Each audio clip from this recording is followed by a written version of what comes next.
सभी देशवासियों को बाबा साहब अम्बेडकर की जयंती की बहुत बहुत हार्दिक शुभकामनाएं। और हम सभी लोगों को बाबा साहब अम्बेडकर का आभार प्रकट करना चाहिए कि जो भी आज हम लोगों को स्वतंत्रता के पूरे मौलिक अधिकार प्राप्त हुए हैं वो बाबा साहब अम्बेडकर जी की देन है। आज हम लोगों के पास जो भी कुछ है कि हमको वोट डालने का अधिकार है, हमको सरकारी नौकरी करने का अधिकार है, यहाँ तक कि कई स्तर पर बाबा साहब अम्बेडकर ने हम लोगों के लिए कार्य किया। जो न्याय व्यवस्था हम लोगों को मिली है, संविधान पूरे मिले हुए हैं, वो बाबा साहब अम्बेडकर की देन है। और जो लोग कहते हो कि बाबा साहब अम्बेडकर ने हमारे लिए कुछ नहीं किया, मैं उनके लिए कुछ नहीं कहूँगा। मैं इतना जानता हूँ कि बाबा साहब अम्बेडकर ने हम लोगों के लिए बहुत कुछ किया है। ये हमारे लिए बड़ा गर्व की बात है। और इसी के साथ मैं उन मुद्दों की चर्चा करूंगा जिन मुद्दों की मैं हमेशा बात करता हूं, जो आम आदमी से जुड़े हुए मुद्दे होते हैं और ऐसे मुद्दे जिनका हमारे जीवन में बहुत बड़ा प्रभाव पड़ता है। और प्रभाव किन प्रकारों से पड़ता है, मैं उनकी चर्चा करने जा रहा हूं। 1 अप्रैल से नया नियम आ चुका है कि न्यूनतम मजदूरी कितनी होनी चाहिए, जो सुप्रीम कोर्ट के जरिए। तो अब न्यूनतम मजदूरी की बात यह है कि आज के समय महंगाई इतनी तेजी से बढ़ रही है कि बच्चों को पढ़ाना, घर का खर्चा चलाना एक आम आदमी के लिए बहुत ही मुश्किल की बात हो चुकी है। और मुश्किल की बात दोस्तों क्यों हो चुकी है, आप समझिए कि 10 से 12 हजार रुपया एक आम आदमी को सैलरी मिल रही है।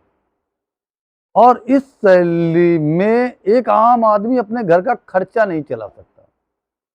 अब आप सोचिए कि 2 से 3 व्यक्तियों की अगर फैमिली है और न्यूनतम हम कमरा लेने जाते हैं तो हमको 5,000 रुपये 4 से ऊपर के ही सही कमरे मिलेंगे जिनमें हम अपना जीवन यापन कर सकते हैं।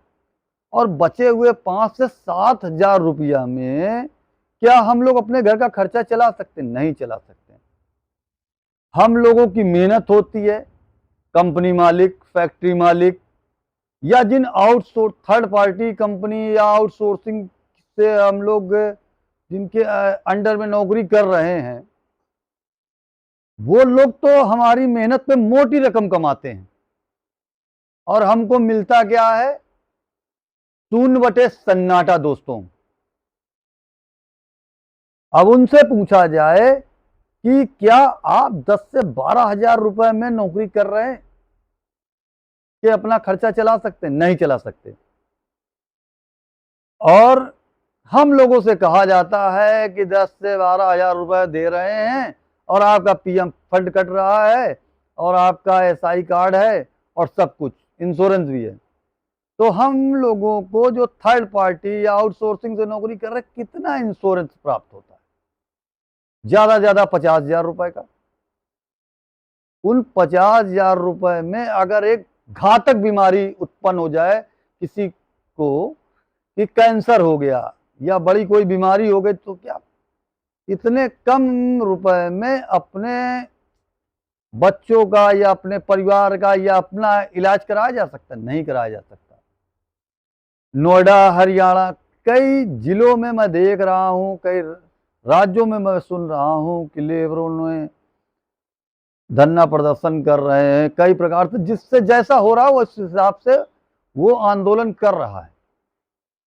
तो आंदोलन करना अच्छी बात है। गांधी जी ने भी आंदोलन किया था। सभी लोगों ने, हमारे स्वतंत्रता संग्राम सेनानियों ने आंदोलन किया था और आंदोलन का पूर्ण अधिकार है हम लोगों को, मगर हिंसा का अधिकार नहीं है।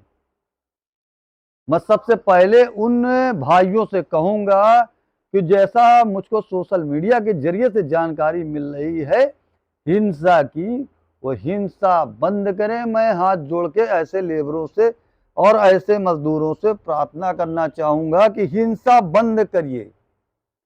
आपका अधिकार है और आप अपने अधिकार की लड़ाई लड़िए, मगर हिंसा करके नहीं।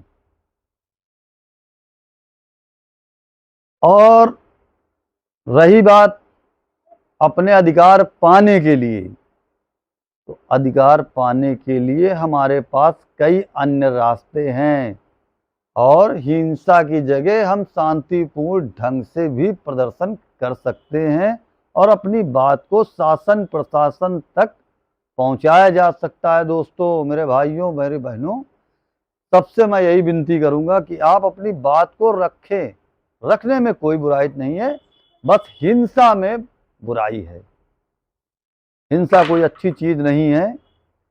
और रही बात अपने अधिकार पाने की, तो उनकी लड़ाइयाँ लड़नी चाहिए।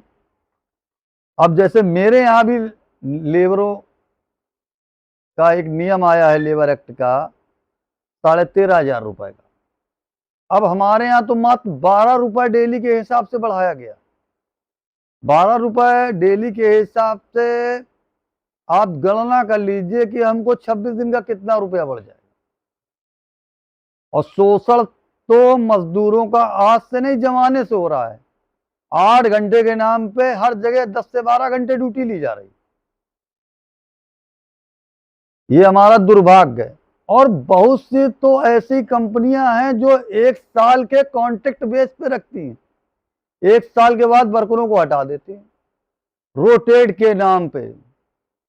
सरकार को रोटेट के नियम पर भी रोक लगानी चाहिए कि मान लीजिए किसी जिले में कई ऑफिस हैं तो इधर से उधर ट्रांसफर कर दिया, और जिस जिले में उसकी एक ही ब्रांच है, एक ही शाखा है, एक ही कंपनी है, वहां पे रोटेट के नाम पे तो उनको घर बैठा दिया जा रहा। अब मान लीजिए रोटेट करते, मैं अपने से गणना कर रहा हूं कि मान लीजिए मेरी आज 40 साल हो गई। अब 40 साल के बाद कोई लिमिटेड कंपनी मुझे को नौकरी नहीं देगी, फिर मैं ऐसे में कहां जाऊंगा? मेरे लिए तो नौकरी का विकल्प खत्म हो गया। और जब मुझको नौकरी नहीं मिलेगी तो मेरे बच्चे, मेरा परिवार सब फुटपाथ पे आ जाएंगे। क्या मैं, कहना नहीं चाहिए, क्या मैं कटोरा लेके भीख मांगूंगा? तो हमारी सरकार को सबसे पहले तो रोटेट के नाम पे जो भर्तियां चल रही इनको बंद कर देना चाहिए।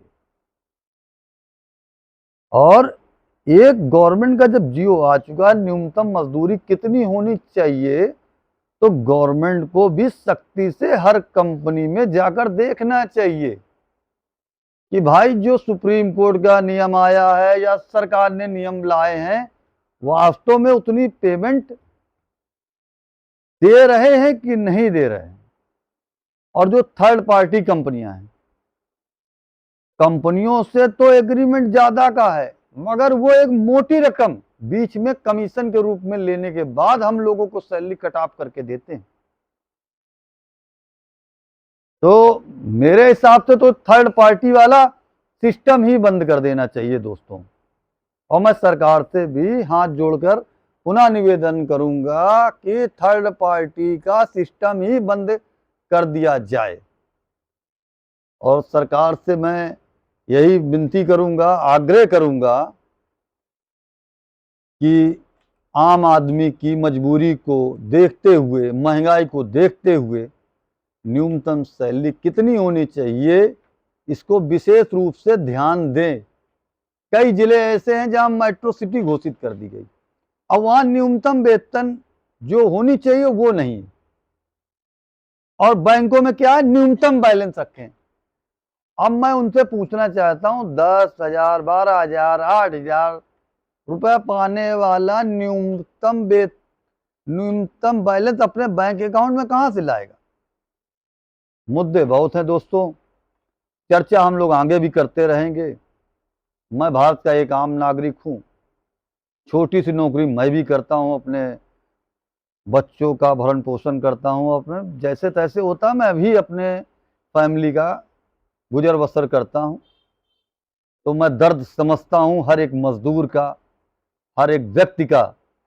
और मैं आशा नहीं, विश्वास है मुझको कि सुप्रीम कोर्ट के जरिए से या सरकार के जरिए से जो भी नियम आया है, सरकार हमारे बिंदुओं को ध्यान में देते हुए इनमें कार्रवाई करेगी। जय हिंद, जय भारत।